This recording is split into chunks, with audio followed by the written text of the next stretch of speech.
morning, thank you. And I want to thank the organizer and the chairman for inviting me to this beautiful meeting and in this beautiful place.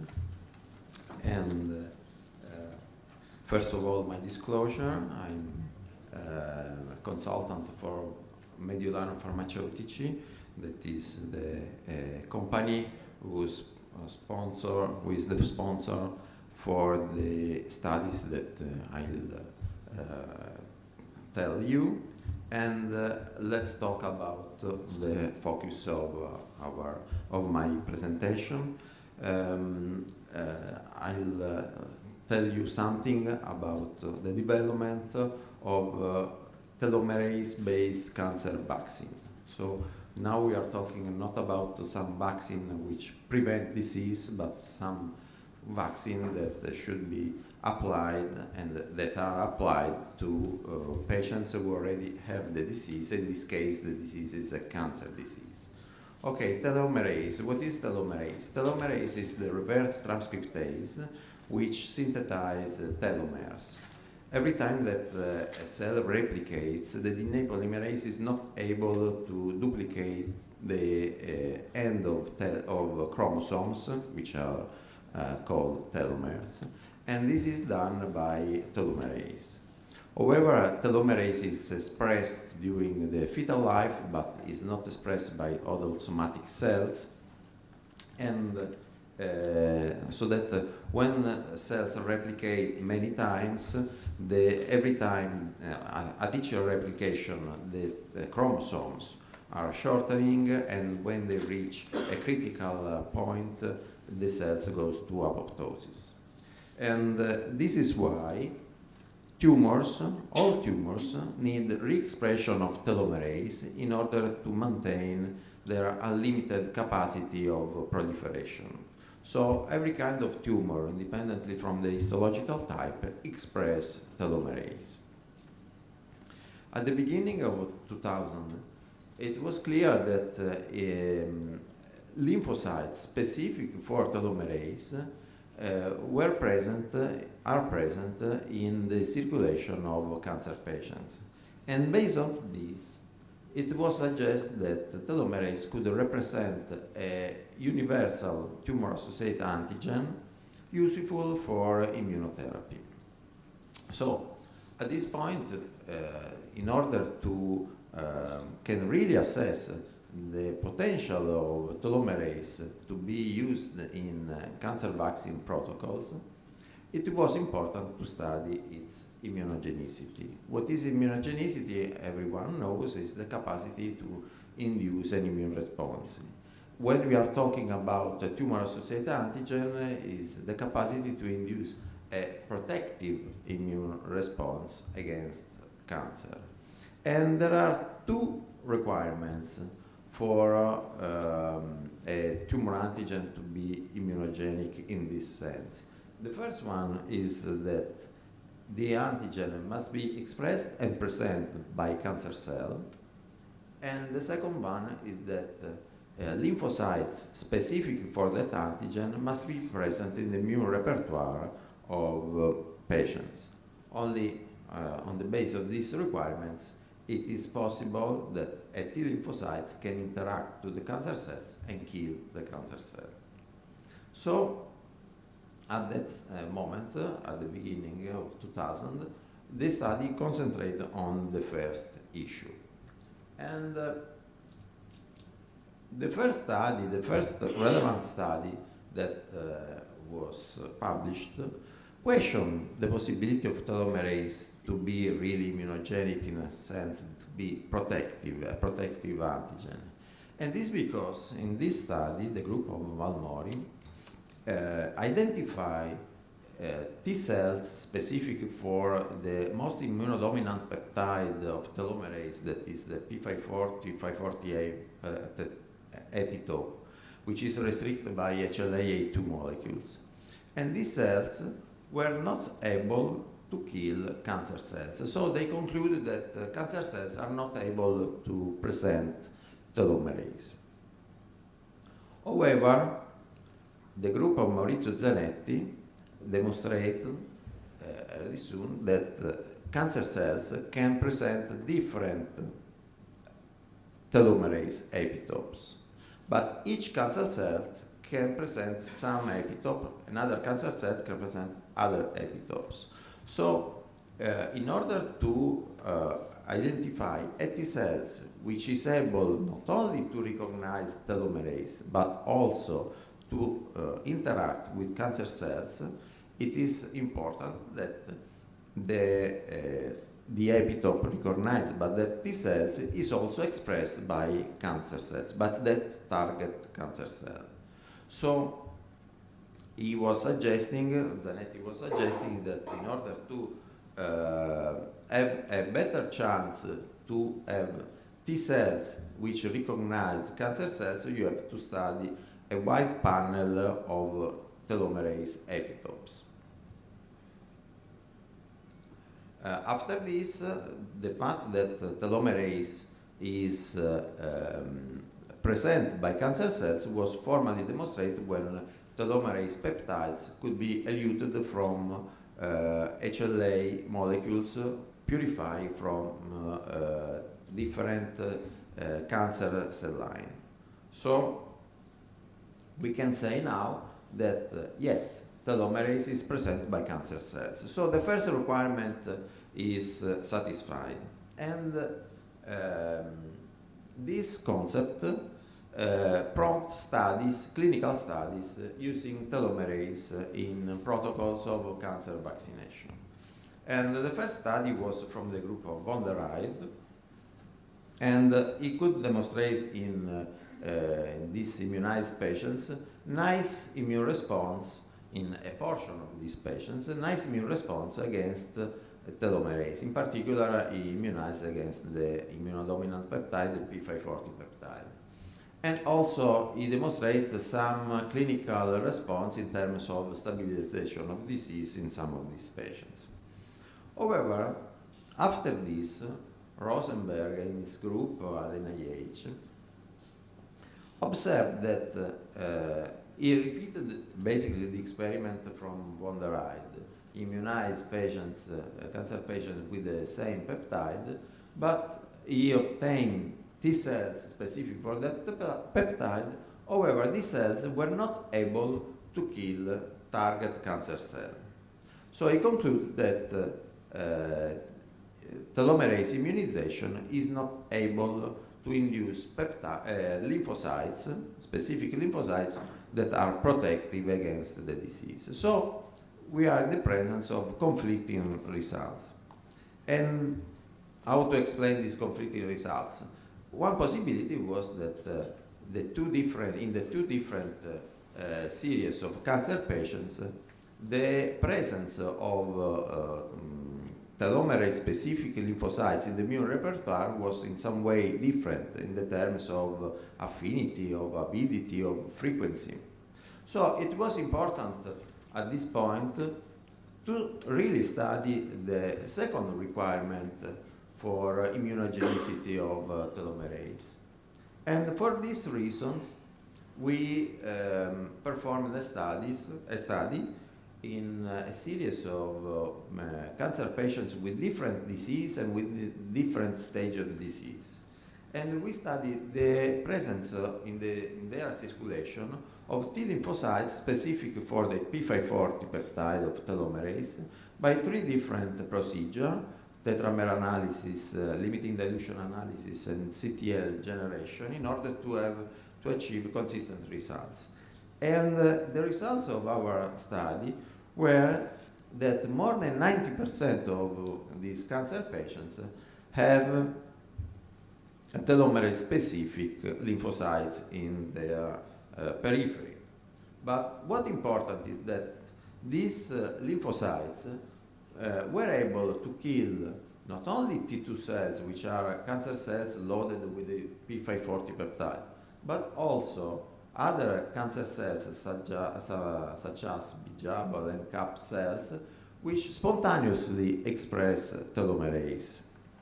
But most importantly, we could demonstrate that generating primary cancer cell line from prostate cancer patients CTL, telomerase specific CTL, from these patients were able to efficiently kill this cancer cell line, so autologous cancer. So indeed, the answer to the question is yes. In the circulation, in the immune repertoire of cancer patients, there are indeed T cells specific for telomerase, and these T cells are potentially protective since are able to kill cancer cells, including autologous cancer cells. Another question we asked ourselves recently, what about the healthy population? So the basic question is telomerase,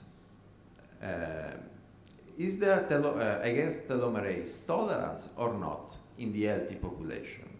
Because if the answer is not, this means that everyone should have T cells specific for telomerase, and these T cells are good tools for defeating cancer in the case cancer should appear. So in order to answer to this question, we performed this study in which, in this case, we follow the advice from Zanetti and his group. So we study the immune response against 4 different telomerase peptides that have been selected. The P540 because it's the classical immunodominant peptide, but the other 3 peptides because they are promiscuous peptides. So they are able to bind to different HLA class 1 and HLA class 2 alleles. We enrolled 21 donors, healthy donors in this case. Some of them HLA-A2 positive, the other HLA-A2 negative, in order to verify also the importance of HLA restriction. T cells were purified from the peripheral blood and tested against each of the peptides. We name here, just for simplicity, A, B, C, D, each peptide. And the immune response was tested by ELISpot and intracellular staining. The immune reactivity was tested immediately after cell collection from the periphery, from the peripheral blood, or after 10-day stimulation in vitro. And this is what we found. We found that we could observe an immune response against each of the 4 peptides. And by intracellular staining, we could demonstrate that this immune response involved both CD4 T cells and CD8 T cells. So in the peripheral blood of a healthy subject, there are T lymphocytes that are able to recognize telomerase peptide, different telomerase epitopes, and these T cells are both CD4 and CD8. So we have the whole system for inducing a nice, effective, and memory immune response.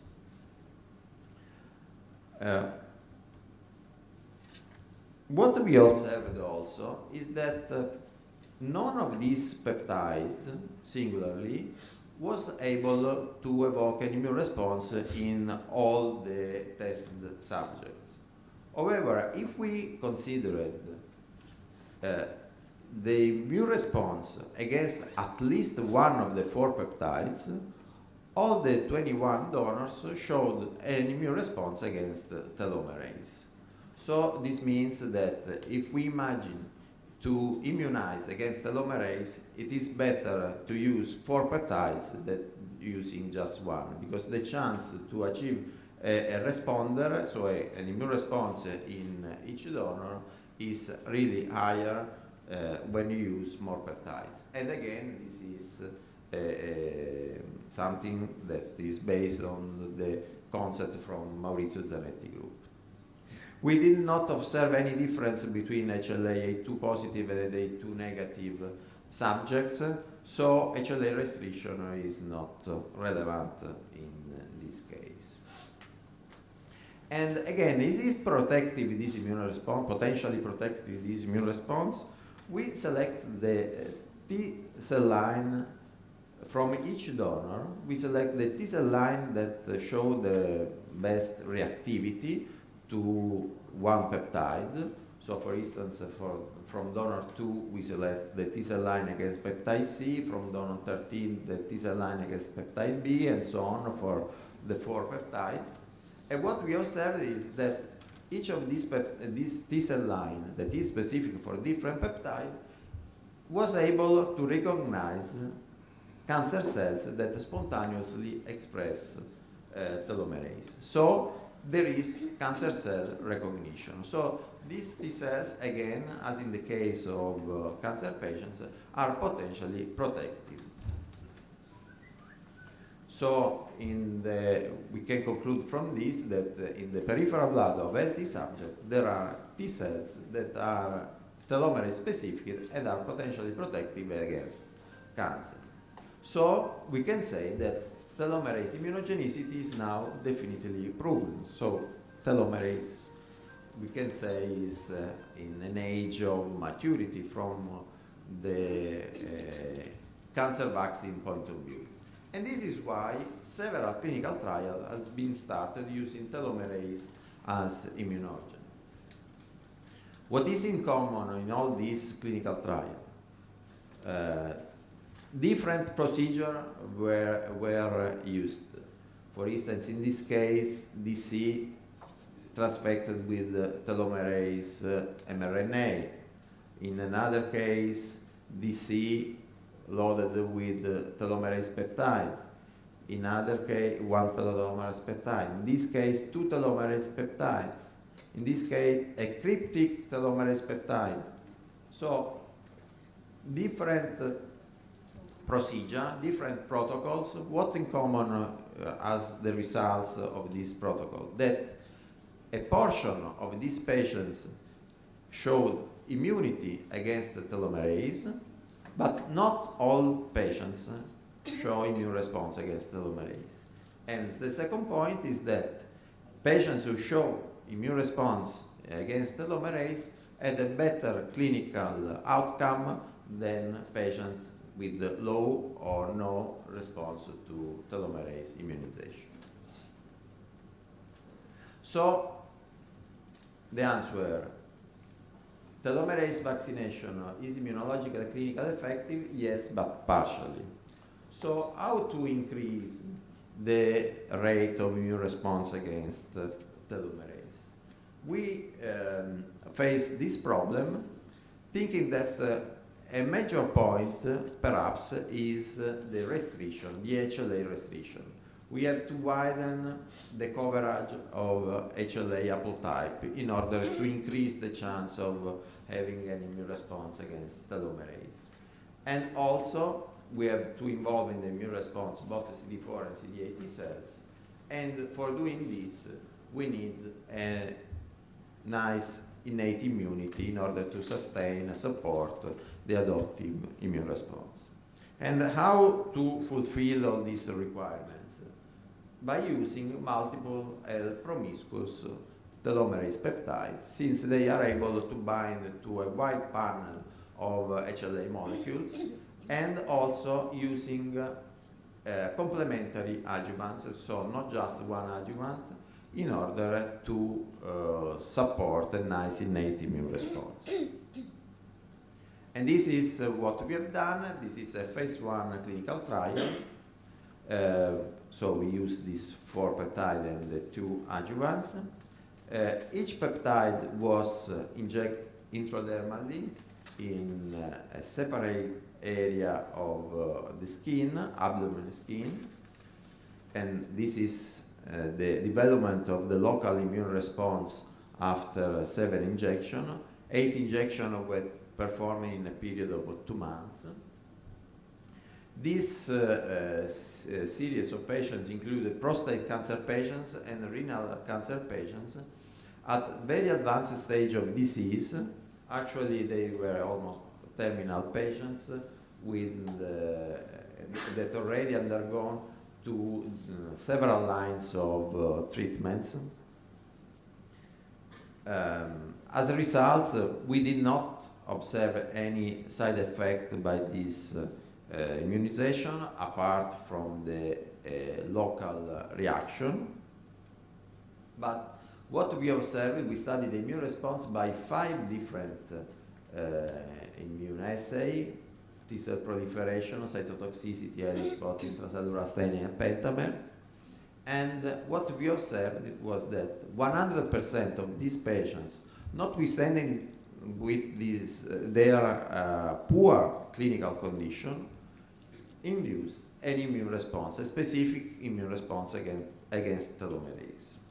And again, the patients who had the best immune response had also the best clinical outcome.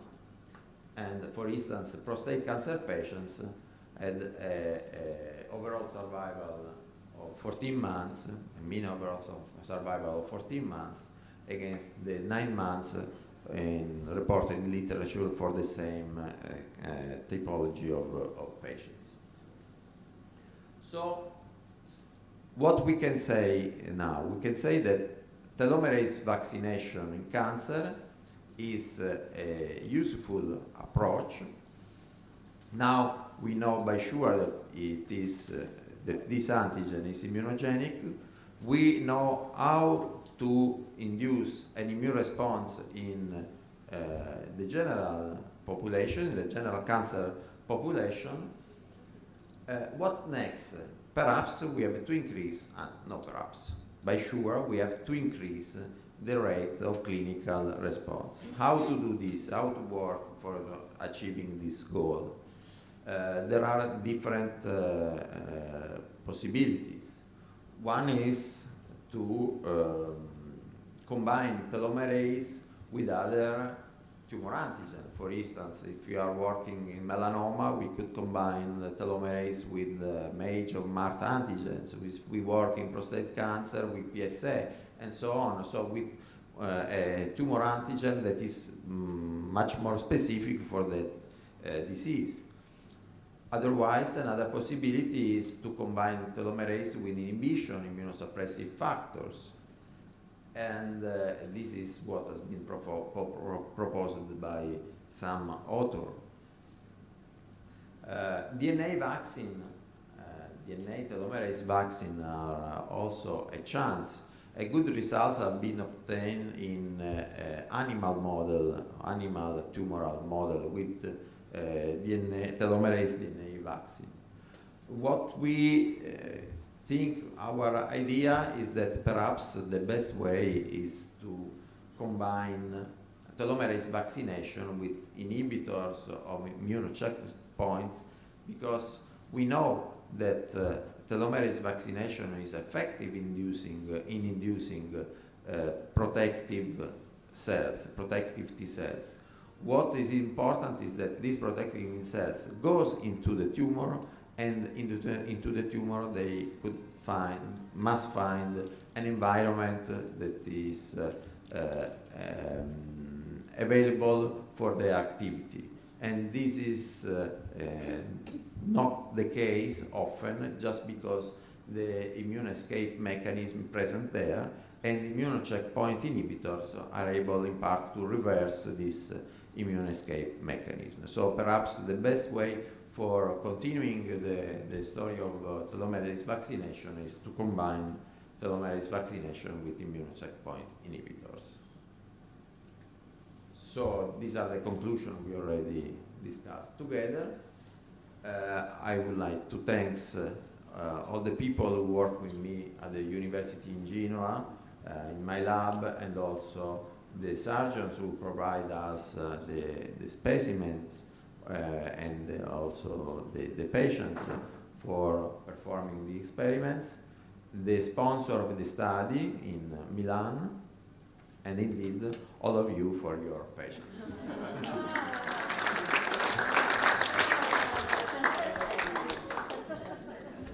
Thank you very much for this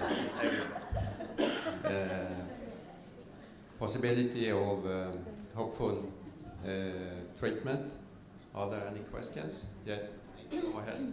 So, did you explore other adjuvants, and what made you end up selecting this particular Actually, yes. Actually, when we started our study, we didn't know about your adoptive adjuvant that is 1-2 steps away the traditional adjuvant. It would be very interesting to try together because we work with montanide just because it's the traditional adjuvant. Also because these are peptides and montanide has the effect to emulsify peptides, so favoring they are captured by antigen-presenting cells, induce interferon gamma, and so on. Imiquimod is a toll-like receptor stimulator, so activate dendritic cells. So they are really a complementary activity. But the possibility to have an adjuvant that do not induce toxic effects would be really great. So We should talk. okay, absolutely. Anything else? I'm sorry, I'm not an immunologist, I'm a pediatrician, but Me neither, me neither. okay. So the telomerase is present in all patients with cancer, the prostate, how about the breast, and all the other cancers? So you did your study on prostate cancers. So how about for other cancers? Yeah, when we set this vaccine, the idea was to try to generate a vaccine that could be used easily everywhere, so not need of so great manufacturing and so on, and that could be applied to any kind of patient, and also the cost is not so high. And since telomerase is the only antigen that we know, perhaps also survivin, but is not so clear as for telomerase, that it is expressed by all kind of tumors. And there is another biological feature that you know that tumor antigen can be downregulated by the cells. So after a while that you are targeting one tumor antigen, you have a mixed population among cancer cells, some that still express the tumor antigen and other cells no, and these are resistant and are those that replicate the tumors, and the tumors become resistant to the treatment. But in the case of telomerase, tumors cannot downregulate telomerase, because if they downregulate telomerase, they go to apoptosis. So not only telomerase is widely expressed among all tumors, but it cannot downregulate, and this is very important from an immunological point of view. So there is the possibility to apply the vaccine to all kind of tumor, but I mean, you have to go step by step. Now we are preparing a trial on bladder cancer.